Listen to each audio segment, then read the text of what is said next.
Granny's, Abner. I believe that's our ring. Doggy's Lum, I believe you're right. I'll see. Hello, Jot 'em Down store. This is Lum and Abner.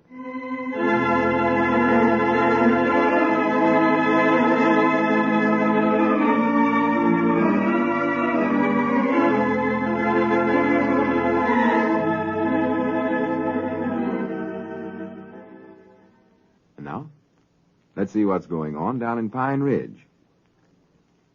Well, the sad case of Cedric's blighted love life is still far from being solved. The sage advice of both Lum and Abner, as well as Mousy Gray, has failed to put Cedric back into the good graces of Clarabelle Seastrunk, and Gomer Bates continues as the number one man in her love life. As we look in on the little community today, we find Abner in the Jot 'em Down store and library. Lum is busy working on his greeting card verses, and Grandpappy Spears is reading at his favorite place at the library table. Listen. Yeah, for the land's sakes. What's the matter, Grandpap? I do know. Huh? Steve Lysack won the one-man single-blade National Canoeing Championship in 1936. Steve Lysack. Yes, sir. Won the Canoeing Championship in 1936, according to the almanac. Well? One-man single-blade canoe. Well, did you know that feller, Grandpap? Huh? Did you know Steve? No, I don't believe I ever did, Abner. What sort of a looking feller is he?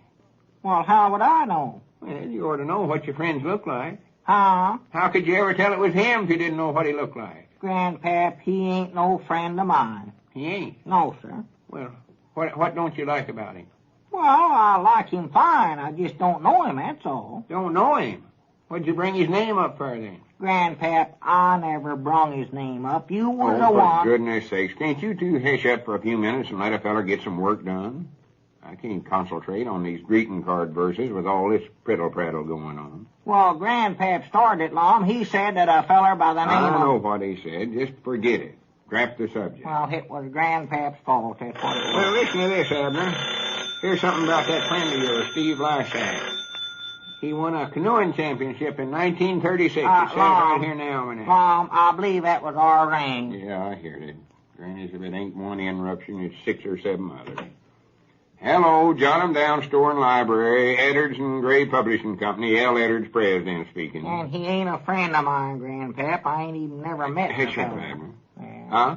Excuse me. Oh, hello, Luke. Things I never done. No, I ain't saw him today. He done what? Well, I do know. Yeah, that does sound sort of serious to me. Well, I'll have a talk with him next time he comes in the store. Oh, the fella named Steve. But... Yeah, well, much obliged for telling me, Luke. Not Lysack. All right. Goodbye. What's the matter, Lum? Who was Luke talking about? Oh, it's Cedric. Cedric? That boy just ain't himself since Gomer Bates started going with his girl, Clarabelle. Oh. It's getting to where it's affecting him serious, I believe. Well, what has he did now? Well, Luke said he come in the restaurant there and played the pinball machine once. Well, he always does that, Lum. He ain't never won nothing on it, though. Well, that's the curious part. This time he finally won. Cedric won? Yes, sir. Well... He won 2 free games. 2? Finally succeeding in realizing his lifelong ambition. Well, I do know. Good for Cedric. I know he's happy. But he never taken his free games. Never taken Just walked out of the restaurant. Never even played 1 free game. Well, for the land's sakes. Doggy, that boy must be sick or something. Yeah, love sick more than likely. Yeah. But we got to do something to get him and Clarabelle back together again before he throws himself in a mill pond or some such foolish thing as that. Well, I don't know what we can do, Lum. We've tried might nigh everything I know of to do. We've all given him advice and such as that. Yeah, I know, but it don't seem to work. No, you can't get Cedric to do nothing for himself. Just moons around like a lost calf. His mama says he won't hardly eat nothing at all here lately. Just sits there and looks at his victuals, won't eat 'em. That ain't like him. No. Bounty, he's lost 12 or 10 pounds here late. Yeah, he's looking poorly, too. Oh, yeah. Well, I'd love to help him, but, me, I don't know what else to suggest for the boy to do. Well, we just got to study up something. That's all there are to it. Yeah, or two. I never expected Cedric would take it this way. Well, he thinks an awful lot of Clarabelle. Yeah, but to look at him, you'd never think he was a sensitive type. No, you wouldn't, no. Have you got any ideas, Grandpap? Huh? You got any ideas how to get Cedric and Clarabelle back together? We're afeard Cedric might do something desperate here if we don't get 'em made up to one another again. Well, now, let's see. You come to the right feller, all right, for advice. I did, huh? Yeah. Come to think of it, Cedric's case is an awful lot like the case of a young feller I used to know. This ain't the feller that win that canoe race, is it? No, this feller's name was Ballard Gilroy. Well, You recollect him, don't you, Abner?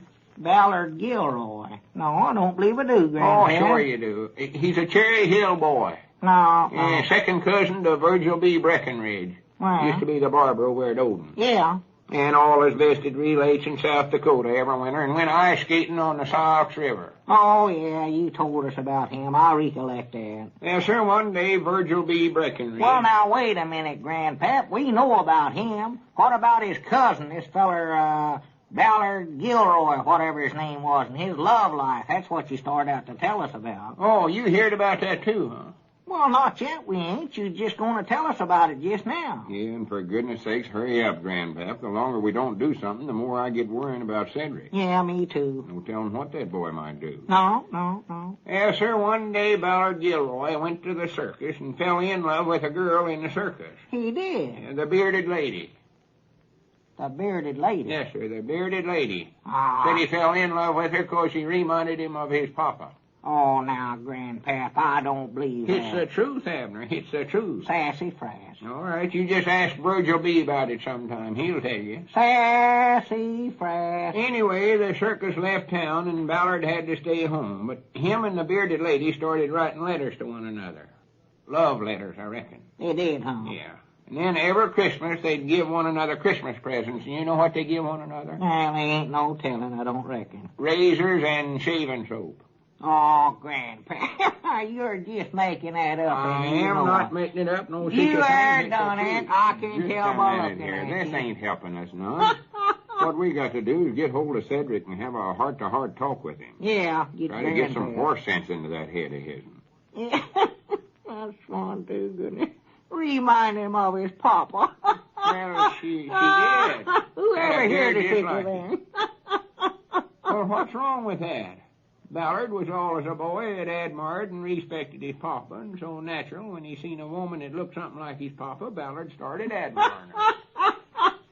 Hey, shut it, you whilst I call Dick Huddleston. That's a good one. He might have saw Cedric around somewhere or know where he's at. Who's that, Lum? Dick Huddleston. Oh. Be quiet. Yeah, it's a good idea. Call Yes, him. sir. Finally, Ballard saved up enough money to go to St. Louis. Going there to meet the bearded lady is what he's going for. That was a circus in St. Louis. Hey, shut. Oh, Hello? Is that you, Dick? This is Lum Edwards. that's the biggest one you ever Yeah, I just wondered if you'd saw Cedric today. Oh, he what? Huh. A rope? Oh, my goodness. Did he look desperate?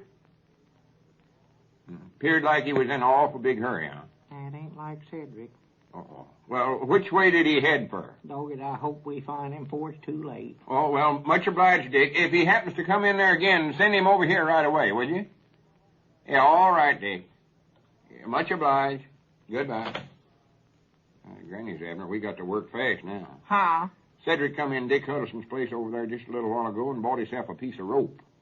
Dog, I never thought he'd go this far. Yes, sir. When Ballard got to St. Louis, he went to the circus. Grandpap, don't tell us no more about that. Now, we got to find Cedric But here. it's just getting to the interesting part, Abner.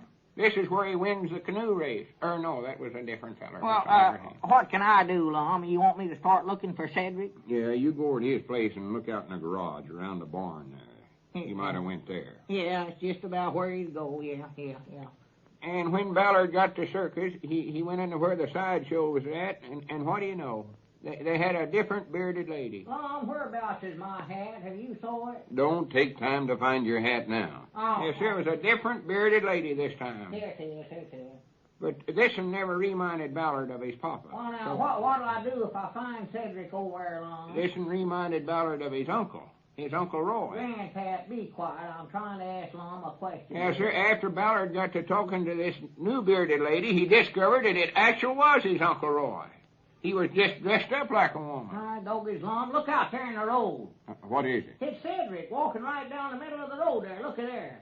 Has he got the rope with him? Yeah, and there's a bunch of young'uns following him, too. Oh, my goodness. Hurry up. Run to the door there and holler at him. Yeah, I'll get him. Yeah, see, you could have knocked Ballard over with a feather whenever he discovered that was his Uncle Roy. He's always fond of his Uncle Roy. Hey, Cedric, come in here a minute. I hope he comes in. Is he coming, Abner? Yeah, he's coming. Hurry up, Cedric. Now, be careful now what you say to him. Yeah. One wrong word to a sensitive boy like him, and he's liable to strangle himself or something like that. Oh, yeah, I'll watch it. Go easy about it. Yeah. Now, come on in, Cedric, old boy. Come in. Howdy, Mr. Abner. Howdy, Mr. Lum. Hello, Cedric. What was it you fellas wanted? Well, come on in and sit down, Cedric. We wanted to talk to you a few minutes here. Well, I ain't got much time. I'm in an awful big hurry. Yeah, well, that's all right. You can take a little time here. Yeah, maybe you ought to leave that rope with us, Cedric. Oh, no, Mama. I need this rope. No, you don't now, yes, either. Mama, I do, done it. I need it to rope off a place where the folks can stand and watch. Stand and watch what, Cedric? Stand and watch me play 2 free games on the pinball machine. I finally beat the doggone thing.